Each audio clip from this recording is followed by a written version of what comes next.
If you're new to investing and simply want to improve your financial knowledge, well, hopefully in the right place. Because the one thing we don't teach people is about personal finance, the world of investing, and considered taboo, confused and discussed. So hopefully you're now taking the right steps. My name is Dave.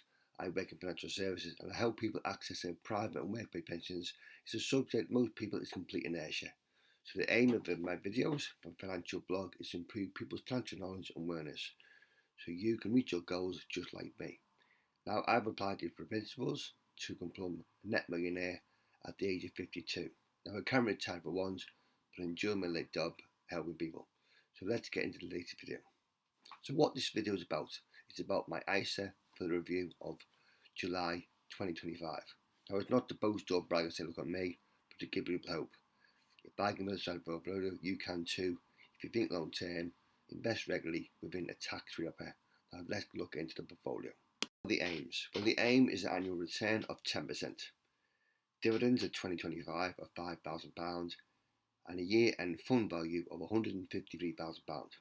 So how have we done the month? Well, we started at 150,683. We finished at 156,809. So month to date, increase of £6,126. Profit year to date of 19.98%, so well above expectations. Now we contributed just over £1,000 a month, so tax year to date £2,535. We were ideally putting in a regular amount each month. And our platform provider charges fees of £18.65 as a percentage of our fund portfolio value. So where are we invested? Well, mainly UK, nearly 60%. Americas, 30%. Asian and emerging markets, 10%. Now, what dividends we received in the month? Well, we received two dividends. Sainsbury's, £89.53. I received from my all share fund, £92.50, so £182, 3 pence in the month. Now, across our shares, we've got a yield of 5.2%. Expectations for the year to date of £2,940. We've received 3,344, so £400 above our thresholds. We have good ones and bad ones, but let's just say £3,000 in dividends, so is very nice. Now let's look at the funds and the shares held in the portfolio. First of all, we'll go through our shares. Now they're all UK based, what we know about what we call long-term holds and major players. We show no reason to sell any shares in the foreseeable future, but they're done for a specific reason. It's mainly what we know about financial services. Our funds is roughly 49% of the portfolio, of which 43% is FTSE 100, 60% is FTSE 250, but total holdings just over £76,000, and all 10 shares are all in profit. So what do we own? Lloyds Banking Group, nearly 21,000 shares, £16,000, 10% of the portfolio. Good results recently. Dividends increased from 1.06 to 1.22p a share, a yield of around about 5%. G. 5,462 shares, £14,000, 9% of the portfolio.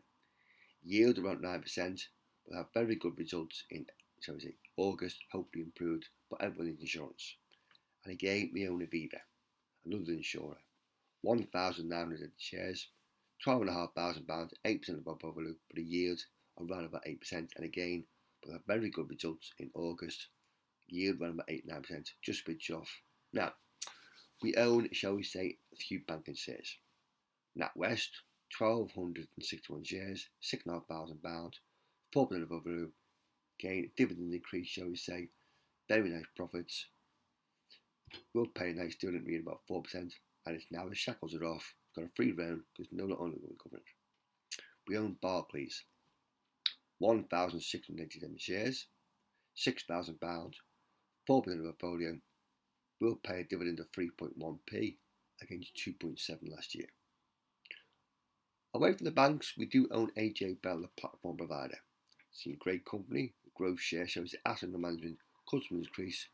It's the way forward, shall we say, with DIY investing. We own 991 shares, £5,000, 3% of the portfolio. It does pay a small dividend, but it's what we see as a growth company. Back on the banks, we own HSBC, 555 shares, £5,000, 3%. Probably the worst results out of the banking sector because of what expensive operations, but it's done for affairs away from the UK.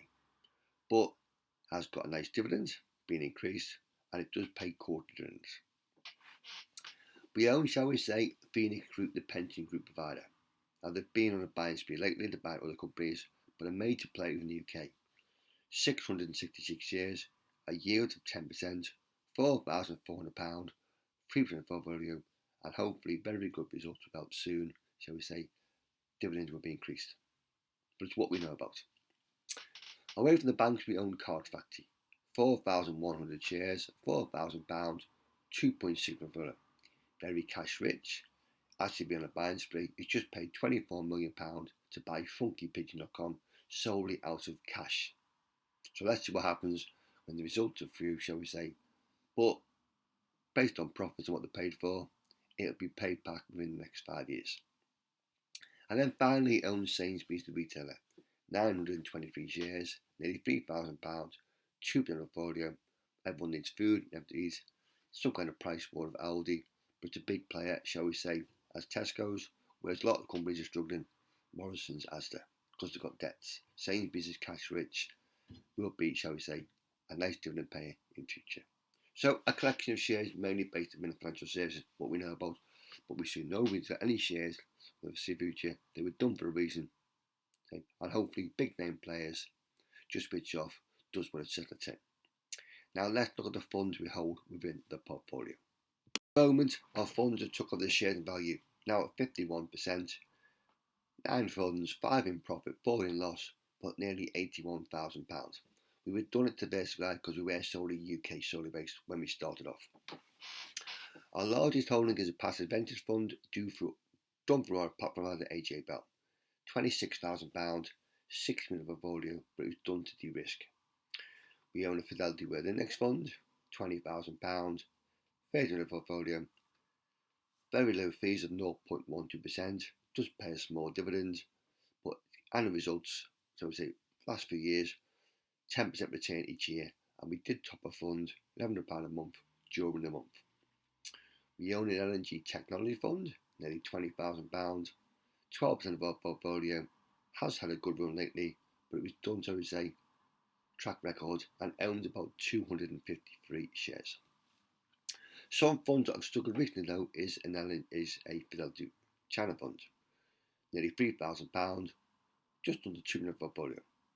We own 2 emerging market funds, one £400, 0.9%, another one £400, 0.9%. Hopefully they'll be back in profit. We will consolidate out them funds in the future, but we're not prepared to sell, albeit at a small loss. Our smallest fund is a Russia fund. We put £500 in, went to £600 plus, struggled ever since because of the Russia-Ukraine conflict, but thankfully £261, 0.1% of portfolio. Not going to sell a loss, but who knows in the future. But thankfully it makes up a 10% of our portfolio. But it just goes to show we bought a reason and it backfired. 2 funds we've done for ring fencing, shall we say, is an S&P 500 fund, £3,500, 2.2% of portfolio. We put £3,000 in, so a nice profit over the last 3 months. And an FC All World Share Fund. We put £5,000 in. It's now worth 6,155, 4% of portfolio. But again, it was done for a reason. But we didn't want to add to our existing holdings. So some good funds, some poor funds from the major market in China. They keep trying to recover, but we're nearly back in profit. But we will de-risk and simplify in future. But we're not going to sell at a small loss. But it just goes to show you're not going to get every investment right. But the aim of the videos, if you can build a portfolio too, if I can do it, you can do it. Think long term, invest on a regular basis, and invest in a tax offer. And remember to reinvest all your dividends for the power of compounding. If you like the videos, smash the like button, subscribe to the channel, and we'll see you again in the next video.